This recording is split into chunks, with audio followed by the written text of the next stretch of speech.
Hi viewers, welcome to my channel. இன்றைக்கி ஆரி ஒர்க்கில் பேசிக் stitches எப்படி செய்கிறதுன்னு உங்களுக்கு சொல்லித்தரேன். ஆக்சுவலாக அந்த பேசிக் ஸ்டிச்சஸ் தான் ரொம்ப ரொம்ப முக்கியம். இதை நீங்கள் நல்லா கற்றுக்கிட்டிங்கன்னா நீங்கள் இவ்வளோ பெரிய டிசைனர் ப்ளவுஸ் வேணால் ரொம்ப ஈஸியாக செஞ்சிட முடியும். இதுக்கு உங்களுக்கு ப்ராக்டிஸ் வேணும். இந்த பேசிக் ஸ்டிச்சஸை நீங்கள் நிறைய ப்ராக்டிஸ் பண்ணும்போது உங்களுக்கு ஆரி ஒர்க் நல்லா ஃபாஸ்ட்டாகவே செய்கிறதுக்கு வரும்.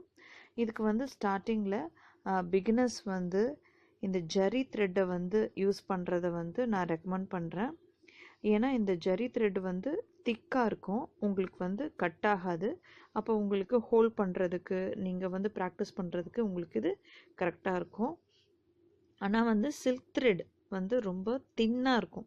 பிகினர்ஸ் இதை யூஸ் பண்ணும்போது இது கட் ஆகும். அப்போ நீங்கள் கொஞ்சம் டிஸ்கரேஜ் ஆவீங்க, நமக்கு வரமாட்டேக்குதுன்னு. அதனால் ஸ்டார்டிங்கில் நீங்கள் இந்த சில்க் த்ரெட்டை யூஸ் பண்ண வேணாம். நீங்கள் போக போக நல்லா ப்ராக்டிஸ் பண்ணதுக்கப்புறம் நீங்கள் சில்க் த்ரெட் யூஸ் பண்ணலாம். ஆரி ஒர்க்குக்கு 2 டைப்ஸ் ஆஃப் நீடில்ஸ் இருக்குது. ஒன்று பார்த்திங்கன்னா த்ரெட்டு ஸ்டிச் பண்ணுறதுக்கான நீடில், அது கொஞ்சம் திக்காக இருக்கும். இதோட சைஸ் 14.5 mm. இன்னொரு நீடில் பார்த்திங்கன்னா பீட்ஸ் அண்ட் சீக்வென்ஸ் ஜாயின் பண்ணி ஒர்க் பண்ணுறதுக்காக இருக்கும். இது ஸ்டார்டிங்கில் கொஞ்சம் தின்னாக இருக்கும். நீங்கள் இதில் ஜாயின் பண்ணி ஒர்க் பண்ணலாம். இந்த 2 டைப்ஸ் ஆஃப் நீடில்ஸ் மட்டும்தான் ஆரி ஒர்க்குக்கு இருக்குது. நீங்கள் ஸ்டார்டிங்கில் ப்ராக்டிஸ் பண்ணுறதுக்கு ஒரு காட்டன் கிளாத்தில் ப்ராக்டிஸ் பண்ணுங்கள், அது உங்களுக்கு சூட்டபுளாக இருக்கும். இதுதான் பார்த்தீங்கன்னா ஆரி ஒர்க் ஸ்டாண்ட். இது உங்களுக்கு கிராஃப்ட் ஷாப்பில் கிடைக்கும், இல்லாட்டி ஆன்லைன்லேயும் நீங்கள் இதை பர்ச்சேஸ் பண்ணிக்கலாம். இது மேலே துணியை போட்டு நல்லா இதை டைட்டாக ஃபிக்ஸ் பண்ணிக்கணும். நீங்கள் டைட்டாக ஃபிக்ஸ் பண்ணும்போது தான் உங்களுக்கு ஸ்டிச்சஸ் பர்ஃபெக்டாக வரும். உங்களோட டிசைனும் லூசன் இல்லாமல் நல்லா பர்ஃபெக்டாக கிடைக்கும். நல்லா டைட்டாக ஃபிக்ஸ் பண்ணிவிட்டு நீங்கள் அதை நல்லா அழுத்தி பாருங்கள். அதில் லூஸாக இருக்கக்கூடாது. லூஸாக இருந்ததுன்னா அந்த துணியோட த்ரெட்டே நீங்கள் ஒர்க் பண்ணும்போது உங்களுக்கு டிஸ்டர்பன்ஸாக இருக்கும். அதனால் ஒவ்வொரு தடவையும் இது மாதிரி நல்லா அதை நடுவில் அழுத்தி பார்த்து நல்லா டைட் பண்ணிக்கோங்க. ஃபஸ்ட் இம்பார்ட்டன்ட் ஸ்டெப் என்னென்னு பார்த்தீங்கன்னா, இது மாதிரி நல்லா பெரிய முடிச்சு போட்டு வச்சுக்கோங்க. அடியில் இது மாதிரி நெயில் இருக்கும், அதில் உங்களுடைய த்ரெட் ரோலை ஃபிக்ஸ் பண்ணிட்டிங்கன்னா நம்ம இப்போ செய்யறதுக்கு ரெடியாக இருக்குது. நம்ம ஸ்டார்ட் பண்ணலாம். இப்போ நம்ம செய்ய ஆரம்பிக்கலாம். நான் கீழே என்னோடய லெஃப்ட் ஹேண்டில் அந்த த்ரெட்டை பிடிச்சிருக்கேன், ரைட் ஹேண்டில் நீடியில் வச்சுருக்கேன். இப்போ இந்த கிளாத் வழியாக இந்த நீடில் உள்ளார விட்டு கீழே இருக்கிற அந்த த்ரெட்டை மேலே எடுக்கிறேன். நம்ம போட்ட அந்த பெரிய முடிச்சு இந்த த்ரெட்டு ஃபுல்லாக மேலே வந்துடாமல் நமக்கு தடுத்து நிற்கிது. கொஞ்ச தூரம் தள்ளி திருப்பி ப்ரெஸ் பண்ணி கீழே இருக்கிற த்ரெட்டை மேலே எடுக்கிறேன். திருப்பி கொஞ்ச தூரம் தள்ளி ப்ரெஸ் பண்ணி அடியில் இருக்கிற த்ரெட்டை மேலே இழுக்கிறேன்.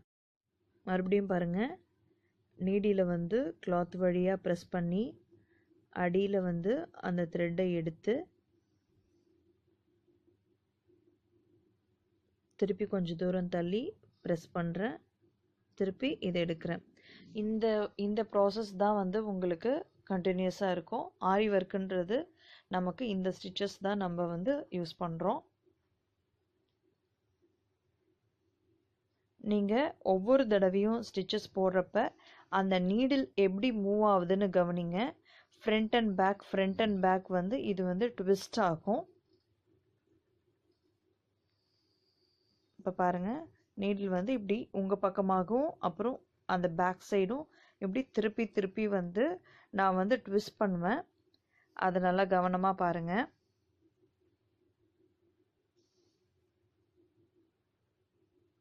இப்போ நீடில் என்னோட சைடு இருக்குது. அடுத்து நீடியில் மேலே இழுக்கிறப்ப இந்த பக்கம் டேர்ன் ஆகிருக்கு. திருப்பி நான் ப்ரெஸ் பண்ணுறப்ப என் பக்கம் இருக்குது. திருப்பி நான் த்ரெட் எடுக்கிறப்ப ஆப்போசிட் சைடு திரும்புது.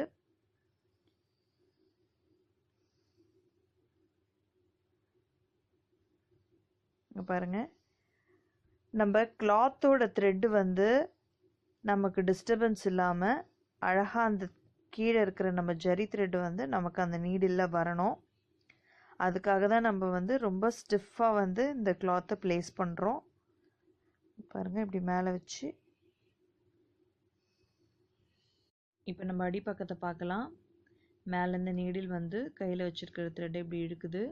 அந்த பெரிய முடிச்சு வந்து மேலே வராத அளவுக்கு இப்படி உங்களுக்கு தடுத்து நிற்குது.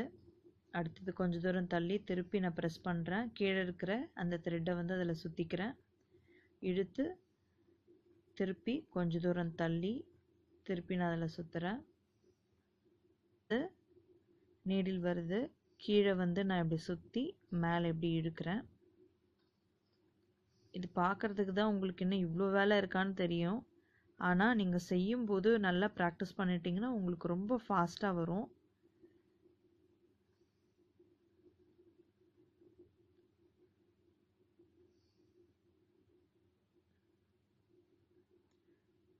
பாருங்கள், நான் ஃபாஸ்ட்டாக செய்கிறேன் பாருங்கள். இப்படி உங்களுக்கு போக போக ஃபாஸ்ட்டாக வந்துடும். இங்கே பாருங்கள், இதில் வந்து லாங் ஸ்டிச்சஸ் போட்டிருக்கேன். இதில் ஷார்ட் ஸ்டிச்சஸ் போட்டிருக்கேன். இது வந்து சில்க் த்ரெட்டில் பண்ணியிருக்கேன். ஸ்மால் ஸ்டிச்சஸ் போடும்போது தான் உங்களுக்கு வந்து ரொம்ப அழகாக இருக்கும். ஆனால் நீங்கள் ஸ்டார்டிங்கில் ப்ராக்டிஸ் பண்ணுறப்ப நீங்கள் நல்லா பெரிய பெரிய ஸ்டிச்சஸாக வந்து தூரமாக வச்சு போட்டு பழகுங்க. நீங்கள் நல்லா ப்ராக்டிஸ் பண்ணதுக்கு அப்புறமா நீங்கள் வந்து சின்ன சின்ன ஸ்டிச்சஸ் வந்து போட ஆரம்பிக்க. நீங்கள் ஸ்டிச்சஸ் போடும்போது நல்லா மைண்டை வந்து ஃப்ரீயாக வச்சுக்கிட்டு எந்த ஒரு டென்ஷனும் இல்லாமல் ஃப்ரீயாக வந்து மூவ் பண்ணுங்கள். நீங்கள் டென்ஷனோடு வச்சு இப்படி இழுக்கும்போது அந்த ஸ்டிச்சஸ் வந்து ரொம்ப இறுக்கமாக ரொம்ப இழுத்துக்கிட்டு பார்க்க நல்லாவே இருக்காது. அந்த ஷேப்பே வந்து உங்களுக்கு தெரியாது. அந்த ஸ்டிச்சஸோட ஷேப்பே உங்களுக்கு தெரியாது. இங்கே பாருங்கள், இங்கே எப்படி இருக்குது, இப்போ நான் இழுத்தது எப்படி இருக்குன்னு பாருங்கள். அதனால் பிடிச்சி ரொம்ப இழுத்துறாமல் டென்ஷனாக இல்லாமல் ரொம்ப ரிலாக்ஸ்டாக கான்சன்ட்ரேஷனை வந்து அங்கே வச்சு நீங்கள் அப்படி செய்யும்போது உங்களுக்கு வந்து உங்களோட ஸ்டிச்சஸ் வந்து அழகாக நல்லா மணிமணியாக பார்க்குறதுக்கு நல்லாயிருக்கும். என்னடா சைடாக போட்டுட்ருக்கனேன்னு பார்க்குறீங்களா? ஆக்சுவலாக நீங்கள் இது மாதிரி தப்பாக போடும்போது இதை ஈஸியாக கரெக்ட் பண்ணலாம். ஆரி ஒர்க்கில் அடியில் இருக்கிற நூலை வந்து கொஞ்சம் இப்படி ப்ரெஸ் பண்ணி இழுத்திங்கன்னா போதும். இது மாதிரி நீங்கள் ஈஸியாக வந்து அதை வந்து ரிமூவ் பண்ணிட முடியும். ஃபஸ்ட்டு டேவே வந்து நமக்கு வந்து நல்லா ஸ்பீடாக வந்துடணும் அப்படின்னு சொல்லிட்டு நீங்கள் வந்து அவசரப்பட வேணாம். ரொம்ப பொறுமையாக நீங்கள் வந்து இது 2 to 3 வீக்ஸ் நல்லா ப்ராக்டிஸ் பண்ணுங்கள். நீங்கள் நல்லா ப்ராக்டிஸ் பண்ணதுக்கு அப்புறமா வந்து நீங்கள் வந்து டிசைன் போட ஆரம்பிக்கலாம். இது மாதிரி நிறைய பேசிக் ஸ்டிச்சஸ் வந்து ஃப்யூச்சர் வீடியோஸில் நான் உங்களுக்கு சொல்லித்தரேன். தேங்க்யூ ஃபார் வாட்சிங்.